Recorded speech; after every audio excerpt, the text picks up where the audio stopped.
These are the most interesting celebrity lap times in the world. Oh, you couldn't get much closer to those.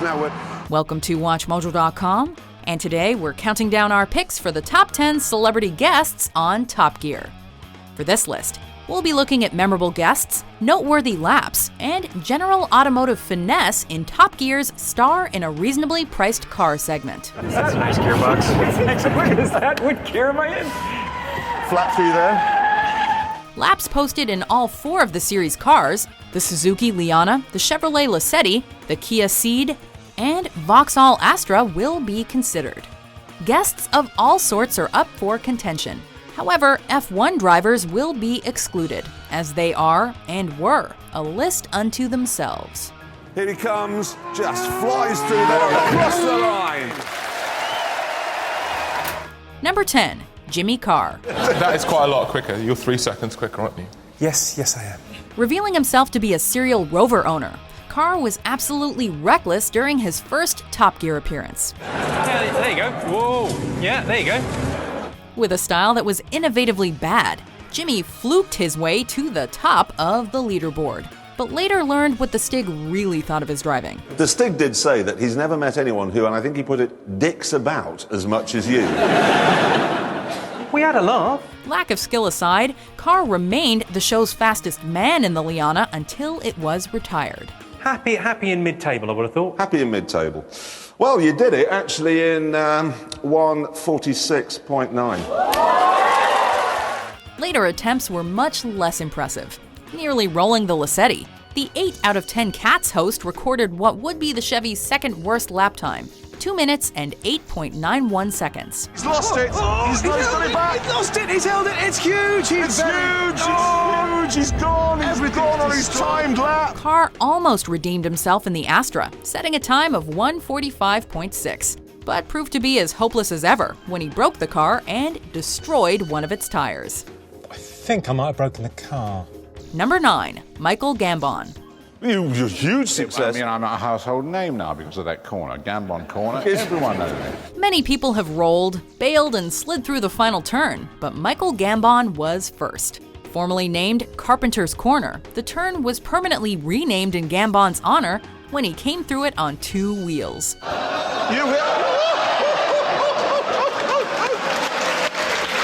Looking terrified throughout, the 6-time Dumbledore set a lowly 1:55 lap time, managed to bust the Liana's right side mirror on a direction sign, and nearly rolled in his now namesake corner. But it wasn't all bad. You've damaged our reasonably priced I car. was going to bring it in with me, but... Well, never mind. Here we go. On his second appearance, Gambon claimed his newfound turn fame had dramatically improved his stock with the ladies, and that Dame Judi Dench was, quote, after him. Judi Dench is after me? Judi Dench fancies you because She of fancies me Corner's like name. mad because of that, because it makes me very butch. Number 8, Aaron Paul. My daughter's going to be mental now because that's her favourite car and it's her favourite actor driving it. I love your daughter. The future Todd Chavez only appeared on Top Gear once, but that was all he needed to clinch the top spot on the leaderboard. Promoting a show that never aired in Britain, Breaking Bad, and a movie that wasn't out yet, Need for Speed, Paul ran a solid, slick, and clean lap of 1:44.7 to overtake then-leader Brian Johnson. Aaron Paul, 1:40.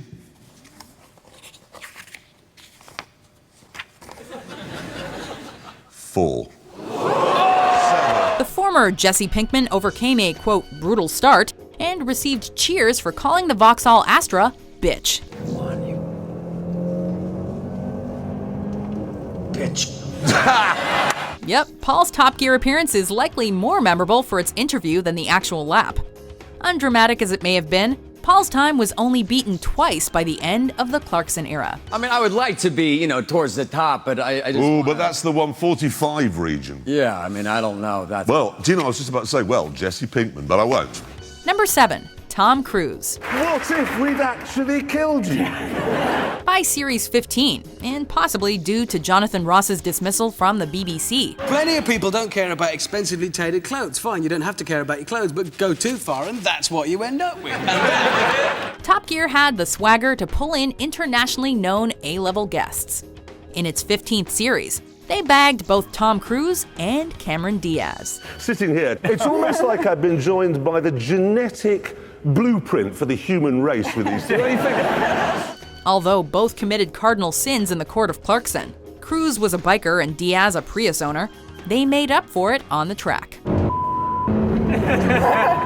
While he had trouble shifting with his left hand, Cruise drove an incredibly focused lap until the final corner. Clipping the curve entering Gambon, Cruise took the rest of the turn on two wheels, but also took the leaderboard with a time of 1:44.2, beating Diaz, who had taken the top spot just minutes prior.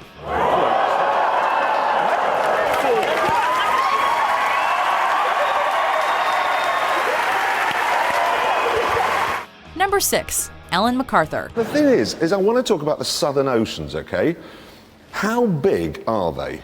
They're endless, I think the easy way to say it, because they go round and round the bottom of the earth. Fresh from the Southern Oceans, Ellen MacArthur was a guest Clarkson had long vied for, and she did not disappoint.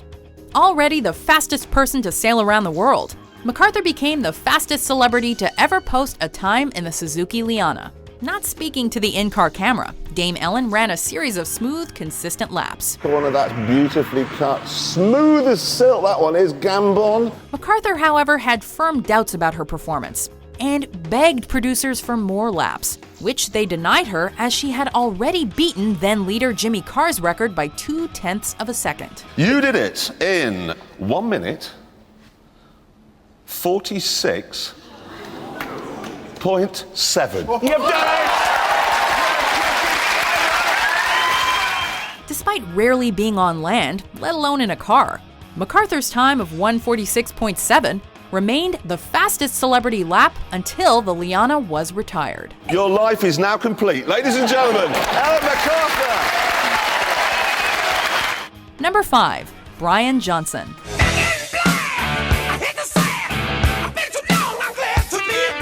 Jeremy may have never heard the name Brian Johnson before, but the AC/DC frontman's run in the Lassetti made sure he'd never forget it. I'm guessing this will be quick.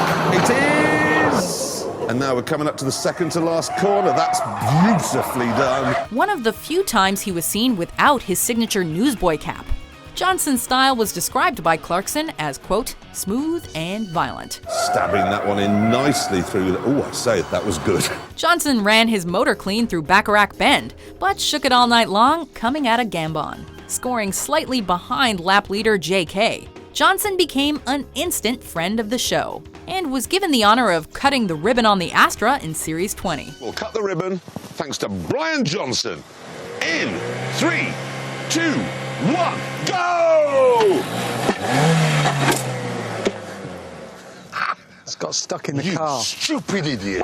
In the newer car, Jonna was even better, nailing a 1:45.1 lap time that was untouched for almost 2 series. In the Vauxhall Astra Tech line, With lifetime warranty. 1:45. Oh. 1. Oh, brilliant. You're faster than you were before. Where? Number 4, Simon Cowell. Ladies and gentlemen, Simon Cowell!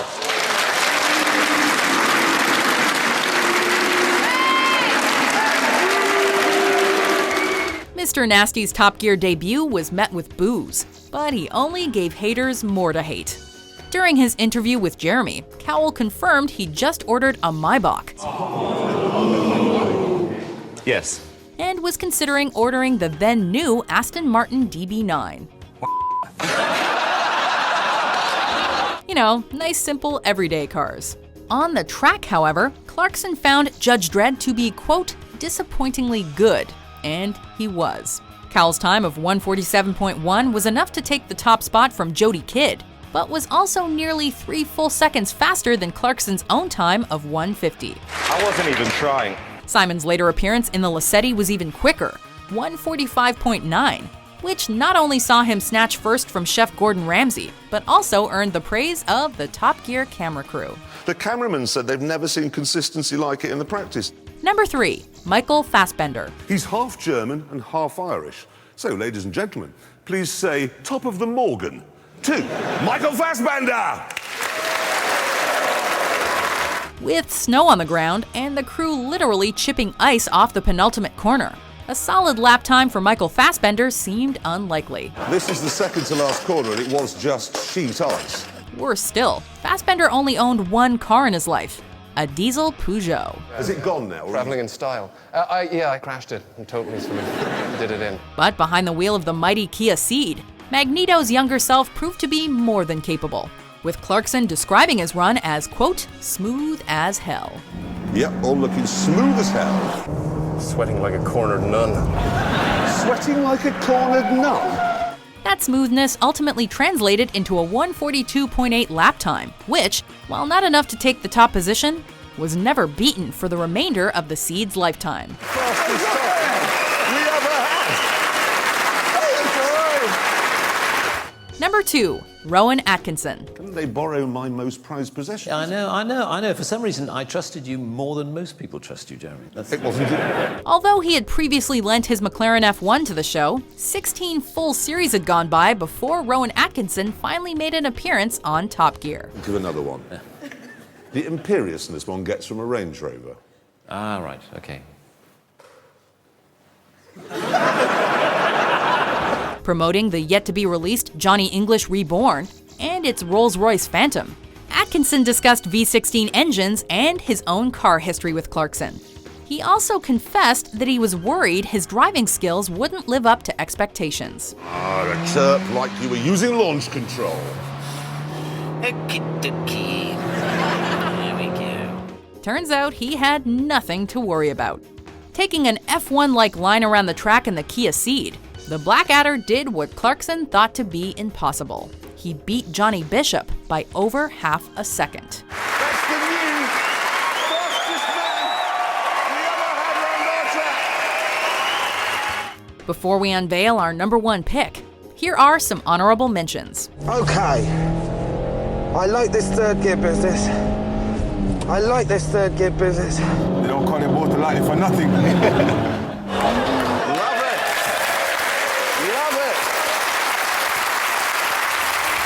Number 1, Matt LeBlanc. I know you are what we call a petrol head, I think you call a gearhead. When Matt LeBlanc arrived early in Series 18, Rowan Atkinson still sat at the top of the board with the seemingly impossible time of 142.2. It was obviously boring you to death as well out there. Flat through there, yeah. When he left, Matt LeBlanc had set a time that went unchallenged for the remainder of the Clarkson era, 142.1. On the track, LeBlanc was tight, tidy, and consistently matched Atkinson's lap time until finally beating it in his last attempt.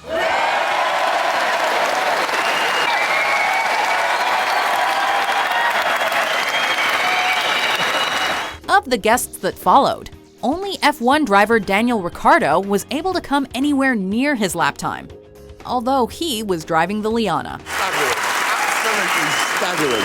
LeBlanc later took part in a typically unusual review for the newer version of the Ceed. Old versus new. The age-old question. And was eventually made a co-host of the revamped, post-Clarkson version of the show. Brilliant, please welcome Matt LeBlanc!